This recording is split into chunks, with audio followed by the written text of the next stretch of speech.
there's not a lot of silver mining companies out there who can ramp up production. Well, hello there, my friends. Chris Marcus here with you for Arcadia Economics, and excited to dig in today because we're recording on Tuesday afternoon, and certainly, as I'm guessing by the time you see this, you'll be well aware we had quite a big share of movement in both gold and silver. And to talk about the rally and also some of the dynamics on the silver side, where for many of the primary silver producers, current silver price, well, rising a little bit now, but close to some of the break even costs. We're going to look into that and dig into a whole bunch of other topics that are affecting these markets right now. And quite excited to have Don Durrett of Gold Stock Data back on the show, who has joined us a couple of times. And Don, I know we talked with Fortuna last a week or two ago, but it's been a little while since we've focused on the particulars in gold and silver. And first of all, thanks for joining me today. How are you doing over there, sir? Doing good, Chris. The timing's good. We had a nice day today. Well, I was wondering if you were going to be flying to an island somewhere and not be able to do the call, because we do have quite a rally that occurred on Tuesday, and here Tuesday evening in the East Coast, see gold finally over 2,300. Quite stunning how quickly it's moved almost straight up over this past month and a half. Big rally in silver. We've cracked through the $26 level. So Don, perhaps we could start there. And any thoughts on really staggering rally we've seen in the past 6 or 7 weeks? Yeah, so I mean, one of the things that I've been saying is that, it's not really time to break out the champagne yet. I think a lot of people are, especially the TA guys, are basically saying that this is it. We're going to rally higher here, just get on the train and ride it. However, I think it's a much more complicated question here. Now, silver, today was a great day. You had decoupling. You had gold basically going up significantly over $20 on spot, $25 on spot, and the S&P down almost a percentage point, Dow down a percentage point. So you had a big decoupling today, and that's kind of what we need to see. We need to see gold outperforming the stock market. So if you could bring up the gold chart, I'd like to look at the gold chart going back to 1970, so I can kind of explain what we want to see. Now, first of all, I'm in this for big alpha on mining stocks. I'm not in this for making money on gold. I'm not so, a lot of people are excited on the gold price, but for me, it's all about big alpha. And so we'll get to the Hui, but the Hui, it's at 255. The cycle high in 2020 was 360. So we're 40% away from the cycle high, and we're not even in the ballpark of the all-time high, which was 635. So the Hui, I mean, it hasn't broken out yet. I mean, it's still in the doldrums. And so for me, I mean, to really get excited, I want to see I want to check a lot of boxes off. Now, I'm not on the sidelines, waiting for a correction. I'm just saying that this year is going to be very volatile. So let's go back to that gold chart, that all the way back to 1970, and I want to show you the last two rallies. So the rally number one is from 1971 to 1980, and it went up over 2,000%. That was the incredible rally, and then you had that mania phase at the very top. Now the next rally was from 2001 to 2011, which was about a 700% run. And so what we want to have the next one, bull market number three. Now, bull market number three, I believe, began in 2019. So you can see after we got to that rally to the top in 2011, we basically crashed all the way down, and we got stuck in a trading range, and then we finally broke out. You can see that breakout line in it was basically June of 2019. Go a little bit further to the right, one more, right there. You see that big surge there in late 2019. Now that was the breakout, and I think that 1400, you could say a breakout was 1350, 1400 is when. So I've been saying this, we've been in a bull market since May of 2019.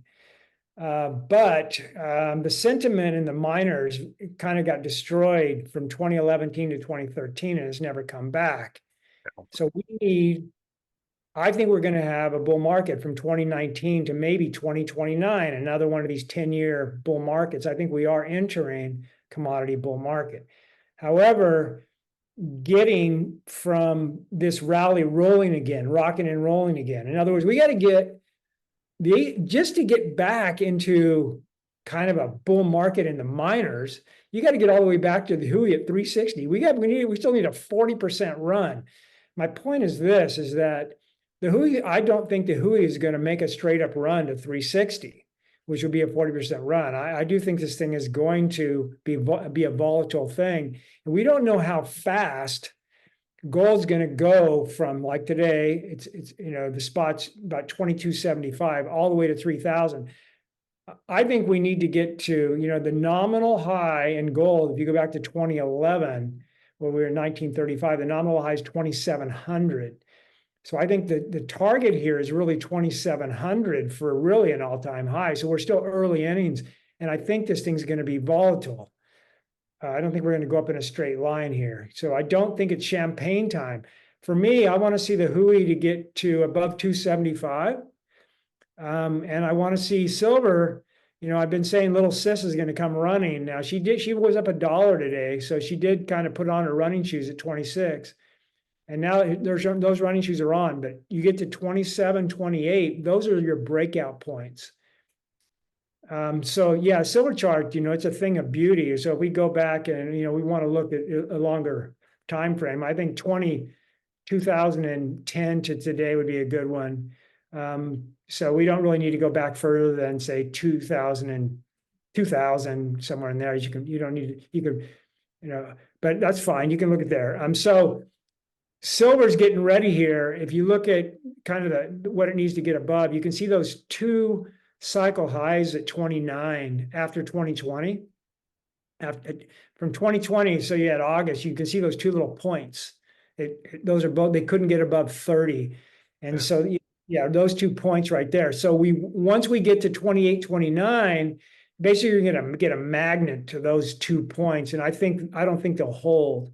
So you get above 27, 28, you're probably going to fly through that. And so the next, technical resistance, you can see though, if you look left, there really isn't anything until you get to 35. You see the 2 points at 35. So show them those 2 points at 35. So right there, that's kind of where you're going.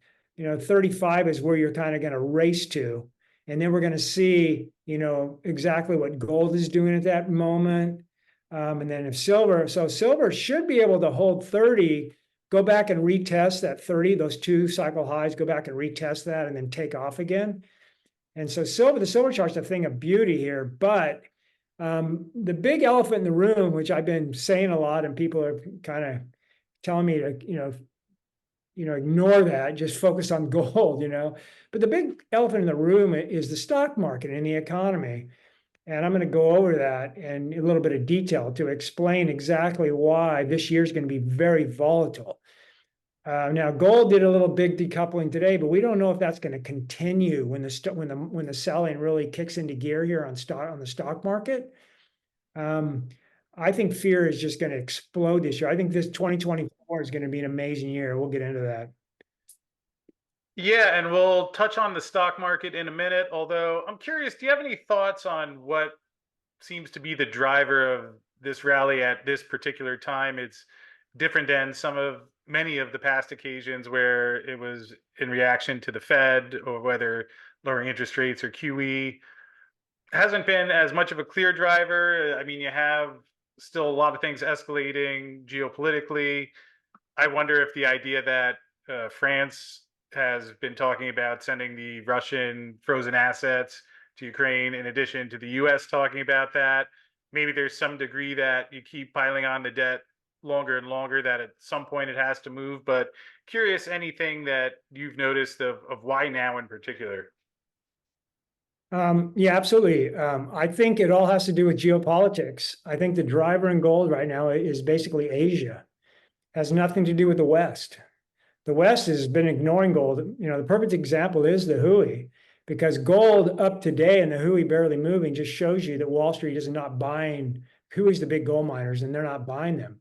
So, so it's not the West that's buying gold. It's Asia and central banks. Now, I don't know the percentage of each one, but and this is all about global politics. And I've been saying this that I turned super bullish when the war in Ukraine started. That to me was the trigger of the downfall of the US, not just economically, but socially as well. And I think gold is sniffing out that massive paradigm shift that I'm saying is coming. And after the Ukraine war basically triggered the alliance with Russia and China, who are natural enemies because they basically are neighbors in Asia and they basically are fighting over the resources, especially all of those Russian satellite countries that, you know, Russia would love to get the resource out of there. China would love to. They're natural enemies. And here they have an economic alliance. This is a massive, massive shift. So when you brought together Russia and China, and then they basically started together making alliances with Iran and Saudi Arabia and India. And that creates kind of a fulcrum, if you will, for the rest of the global South of Africa and South America. So now that is massive. And I think people are really ignoring the ramifications there. Luke Gromen has really been bringing it up, how this is kind of an end game for the US. And I think it is. And people don't realize the direness of it, how significant it is, because all of those countries in tandem with the global South have a bigger GDP than the West. And their economy, that's where all the growth is in the economy. So if those countries are basically saying, we don't want to buy, not only do we not want to buy your US treasuries, but we're probably going to dump them. And so the dollar is going to once the US goes into recession, lots of bad things happen. So one is foreigners basically start selling their stocks and bonds, selling their real estate, selling their bonds. They're going to dump, I think, trillions of US dollars, and that's going to put downward pressure on the stock market, on the dollar and on the stock market. But then the Fed, they want to have a lower dollar. They're going to basically, but they want to cut rates. I mean, that's kind of what they want to do because they need a lower dollar in order to attract people to buy our bonds. But it's like it's kind of a catch-22 kind of thing for them. The Fed, you know, and I just did my newsletter and I talked about 9 traps that the US economy is in right now. I counted 9 of them. And I like to go into those, and they're basically all about the US economy basically hitting a wall here. And so Wall Street right now, you know, we have the S&P up above 5,200. Is, you know, it just came off its all-time high, but it's been on a 6-month run since October. And Wall Street is like, there's not going to be a recession. Don't worry about a recession. Don't worry about it. I'm telling you, I think there's a 90% plus chance that maybe we don't get into a technical recession this year, but we begin one. And we could begin one anytime. I mean, it's not going to take much to roll over. All this money that's been sloshing in the economy, I think, you know, the fiscal dominance. I think that all that is, it's basically can only hold up the economy for so long. And all of these negatives are going to start to bite. And it's a really ugly scenario for the US economy going forward. And I think that is why Asia's buying gold. They're basically batting down the hatches, saying that, geez, what's coming here, people? It's basically uncertainty in the East. And the West is basically has these rose-colored glasses on, saying there's nothing to be worried about. I think that's what this is all about here. And it's so. And so you think we're going to start to see that finally reflected in the stock market this year? Yes, absolutely. I really do. And I that's the reason why I say that gold is not going to go up in a straight line, and the stocks aren't, and the miners aren't going to go up in a straight line. I don't think, because I'm expecting a ton of volatility. And that volatility, yeah, you had big decoupling today, but what happens when the stock market sells off 3% in a single day? If it sells off 3% in a single day, does gold decouple and go higher? Does gold stay flat? Does gold barely go down? We don't know that. And so until we get that 3% down in the stock market, we're not going to know exactly how volatile gold's going to be here. But my gut feeling is that I said that, 1800 was a really important level for gold to hold. And it did, and it actually it didn't hold it. It went all the way down to 1615 in October. But then it bounced, and then it came back, and then it had another correction, and the next correction in the higher low was 1850. Now this time, I think 1900 is going to hold. I think the new low is somewhere between 1900 and 2000, but I don't think 2000 is going to hold. I want to be wrong. So I think we're getting lower highs or higher lows, excuse me. We're getting higher lows in gold, which I think is fantastic. So I think, where we're going is higher in gold, which is great. But to get there, I think it's going to be very volatile this year until gold can totally decouple. So right now, we're 2,300. Everything looks really, really rosy, but I don't think that, I don't think we're going to get through this without a lot of volatility. Yeah, I think that's likely to be the case. Although you wonder with the election coming up this year, how much money could be directed towards at least propping things up for the next couple of months that we have ahead of us. Although in the meantime, Don, one of the things I wanted to dig through today was a bit more on the silver side. And fortunately, it's nice that I have my new book that I've been reading here, How to Invest in Gold and Silver by Don Durrett, which you can pick up on Amazon, and have been enjoying that quite a bit, especially as we've been discussing offline some of the dynamics with what are the actual break-even costs for some of the silver miners. And also, I guess it's one thing to say that silver's in a deficit, although how big of a deficit? And that was another thing I've been thinking about, where if I believe 2 years ago it was about 240 million ounces according to Silver Institute. Last year was forecast to be 140 million ounces, although that was the forecast. And I have talked with the Silver Institute. I believe they're expecting bigger number in solar, which would increase that that deficit as well. That their forecast also came in before we had that big India silver import number back in October, so that could spike in there as well. And you and I were talking about, well, it's one thing to say there's a gap, but then thinking about how much silver most of the primaries are producing. And in your great book here, you had a note that I found particularly interesting, how there's 20 primaries that have production of more than 1 million ounces a year. So it's not like we're in a situation where you have a couple companies that are producing 100 million, they can turn on a couple extra projects here, and 3 or 4 of them can do 30 or 40 million each. So I'd love to hear your thoughts on that, and what people should be thinking about in terms of the possibilities of where more production and how much could actually be turned on at some point. Yeah, so there are not very many silver companies that are considered silver mining companies. I think in my database, which I have 850 companies, there's only, I think, 23 companies that are considered silver miners, producers. And several of those are very small silver producers. So you have less than 20.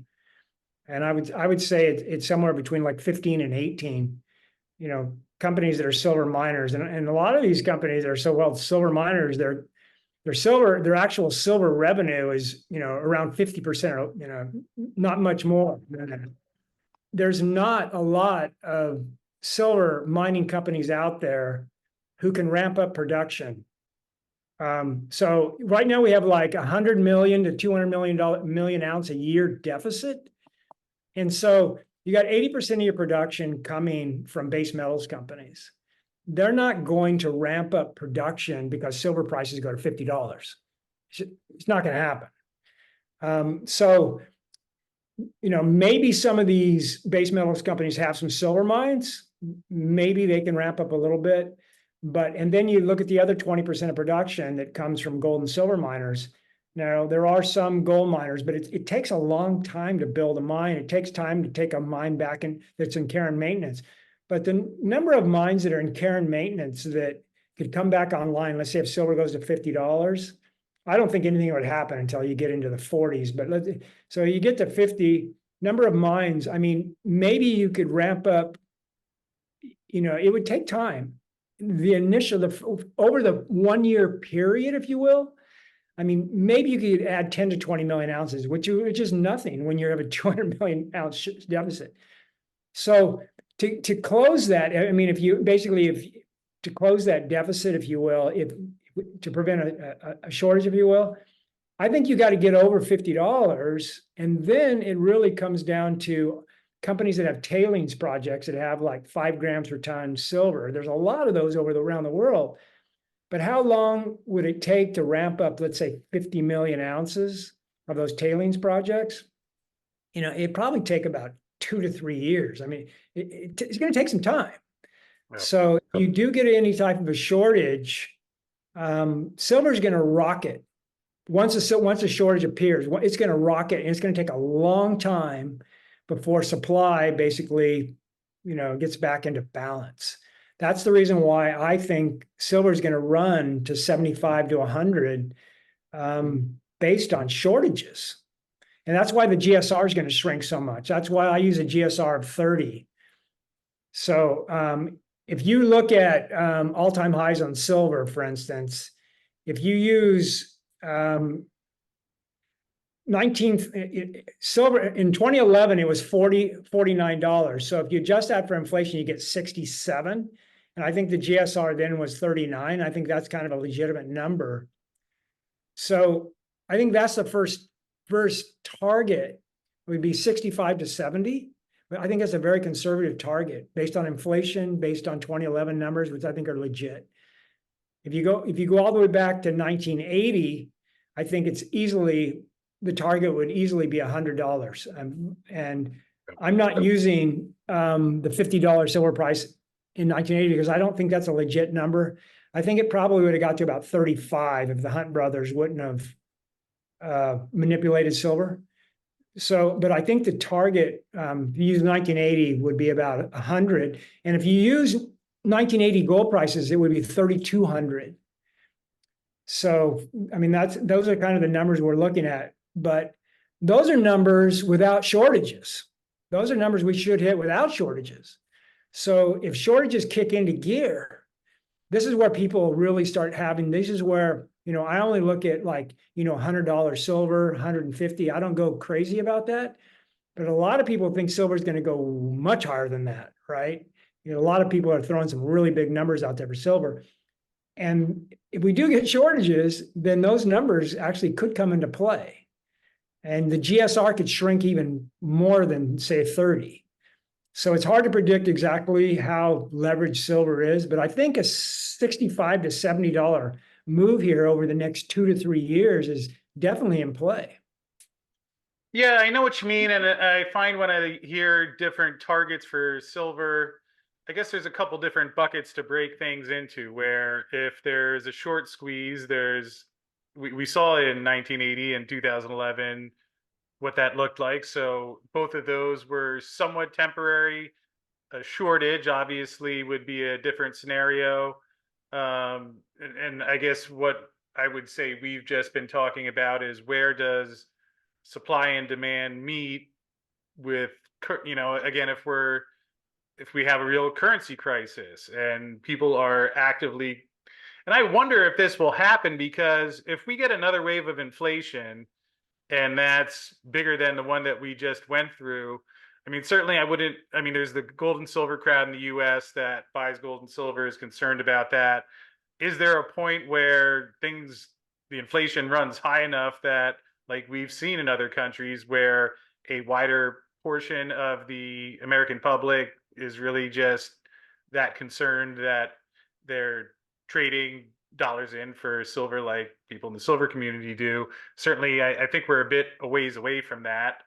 it's a little disconcerting that when you look at some of the trends that are happening, that we could conceivably get there. But in terms of the shortage, would you say what we're seeing in the cocoa market is a reasonable template for what could possibly happen? Obviously, one difference we have there is that cocoa you can't store inevitably, whereas silver is stored. There is about 3 billion ounces that have been purchased by investors over the past decade. So when some of that comes in, I could imagine certainly between $30 and $50, we'll see some of that. But is cocoa a fair template for people to consider? I think that palladium is a better example. So palladium basically had a shortage, and palladium basically went up from, I forget what the low was, 150 somewhere in there, all the way to 2000. Now gold, I mean silver, if it, I think it could do something like that, but I don't know if it'll I don't think it'll 10x, but I don't think palladium, but 5x, 6x, 7x, I think is definitely in the cards here. It's a possibility, but I think 5x is definitely in play here. If you have a shortage, of course. But I'm going to kind of red pill the crowd here a little bit and let them know exactly what's I'll take coming. one too. The American era is ending, and people don't realize it. Fear is going to explode this year. You think we had fear in 2007, 2008? That was nothing compared to what's coming, because back then we had basically the U.S. economy hadn't really fallen on its face yet. We weren't, in the kind of debt situation we're in today. And the Fed had tools where it could basically get us out of problems. Now, today, the Fed doesn't have those tools. So I'm going to go over my 9 traps that the U.S. economy is in right now. And before I go up, it won't take me long, 30 seconds for each trap. But before I go into that, I want to just say that if you've been paying attention to the history of what's happening to this country, if you go back, what kind of started in 1970, where the U.S. was basically a mercantilist economy and basically had to pivot into globalism in the 1980s, and we had to start living off of debt. And Reagan got into office, we had less than 1 trillion, and now we're at 34 trillion, adding $1 trillion every quarter. No. And so this is kind of my first trap, which is fiscal dominance. So now the budget deficit, the budget on Capitol Hill in Washington is basically gotten out of control, and there's nothing they can do to stop it. That's kind of the fiscal dominance. So we have these huge deficits, and those deficits are literally the only reason we're not in recession. So they're trapped. They cannot cut. They have to keep spending. So we got these $100 billion monthly auctions that have to happen. That's a trap. Eventually, it's going to blow up. That's trap number 1. Trap number 2 is a strong dollar. So if you have a strong dollar, and which we do right now, it's at 104.5, I believe.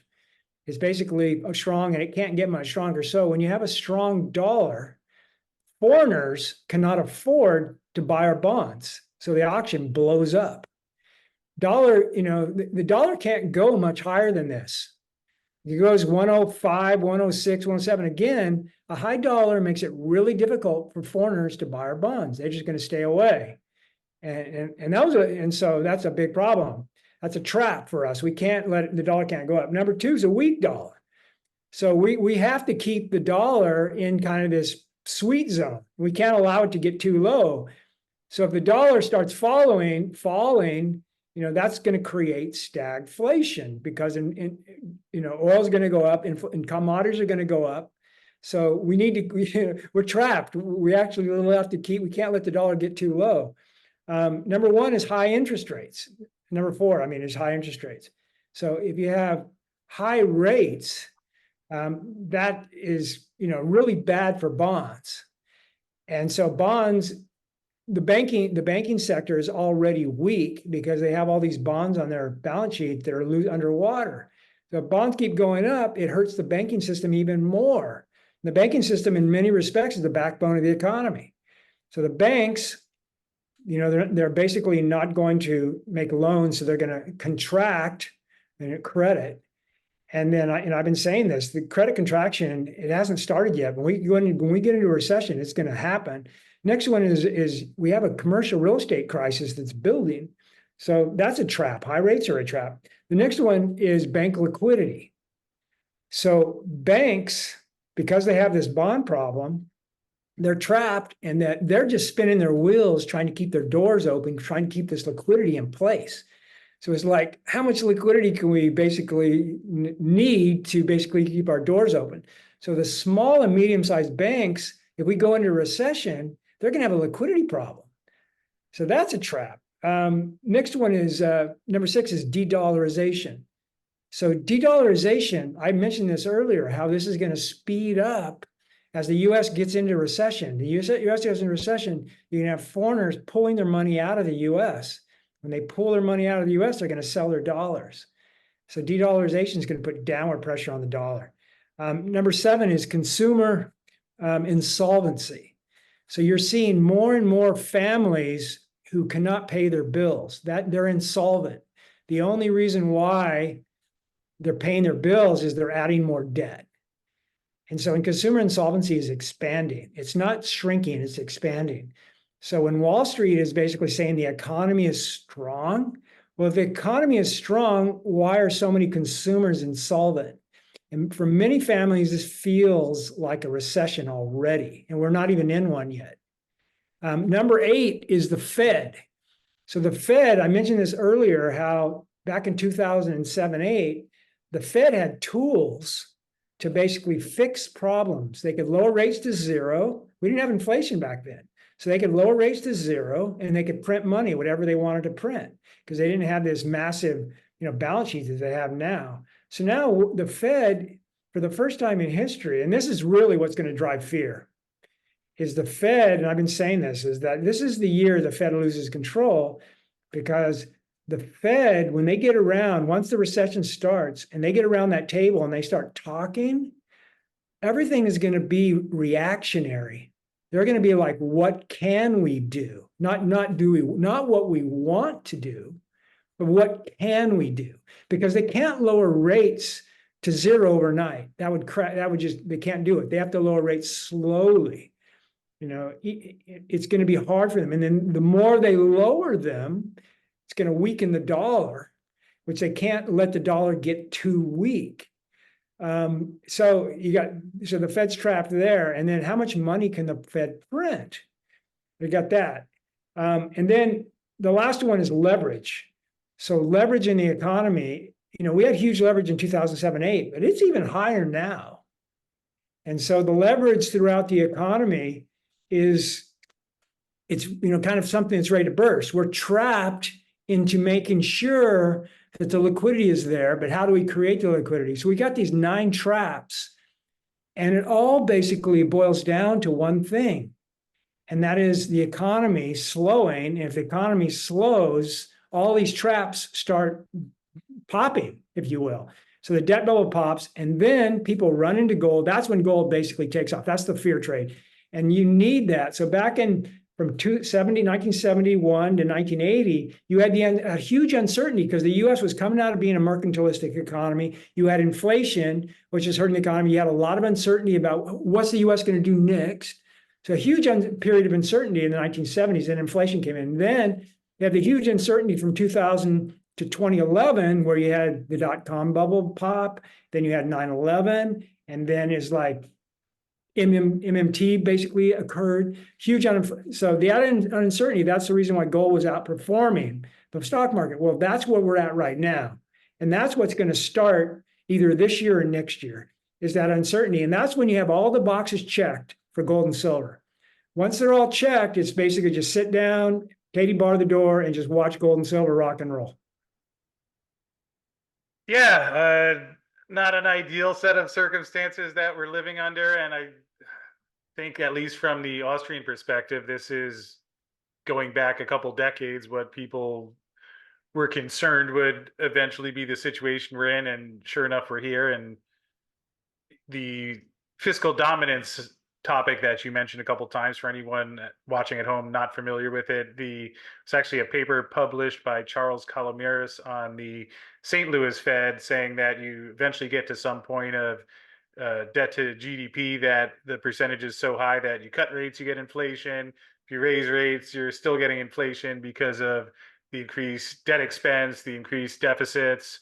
And also, I would add to that that something that you a little bit indirectly touched on is that as the rates go higher, and if you have companies and producers that are put out of business due to the higher interest rate, you can also see a drop in supply as well, which would not be ideal heading into everything else that's going on. But nonetheless, that's where we are. And certainly, I think one of the reasons why a lot of us turn to gold and silver. And Don, I think you laid things out pretty well there. And perhaps just the last thing I have for you is if you could let people know about your site and the things you are doing, including the book, that at least will be a helpful guide in navigating some of these unfortunate conditions that seems like are sure headed our way soon.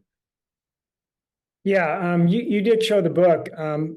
So if you own any gold and silver mining stocks, you definitely want to read that book, unless you've been doing this for, I don't know, 10 plus years and you understand it well. But that book is basically a textbook on how to analyze gold and silver mining stocks.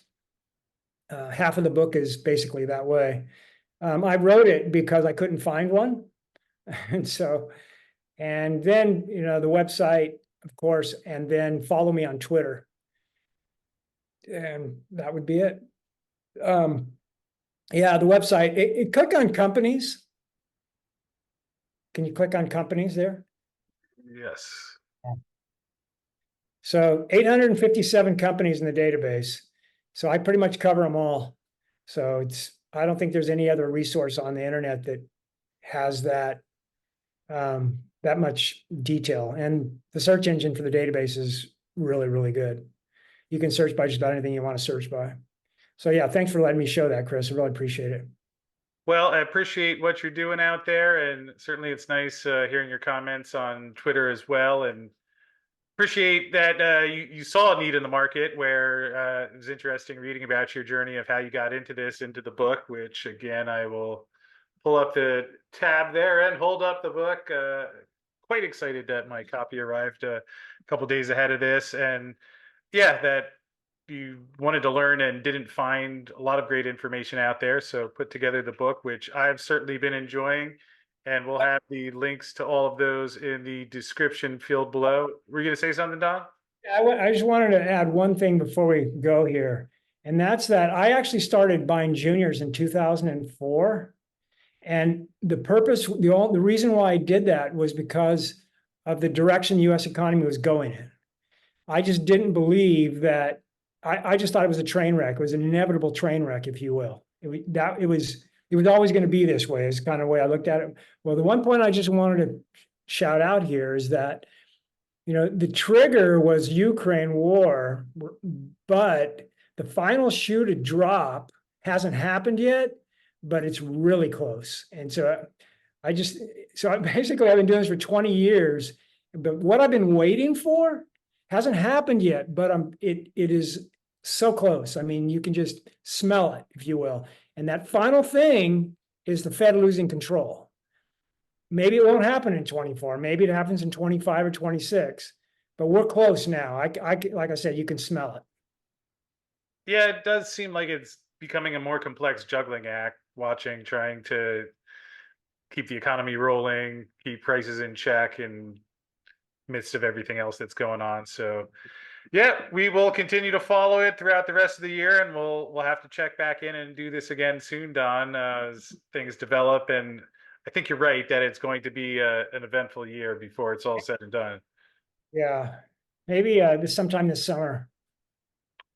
Well, I will look forward to that, and I know people at home always enjoy hearing from you. So thanks again for making some time, and congratulations on the rally to you and everyone else watching. I know sometimes it's a little bit of a tricky space mentally where you don't want to see some of the things that we've talked about here and that are happening, yet at least to the degree if some of those things are happening and we can have the gold and silver price a little bit higher is at least I think something to be said for appreciating the good things and positive things that are happening out there. So Don, I thank you again, and we'll do this again this summer. Awesome. Thanks, Chris.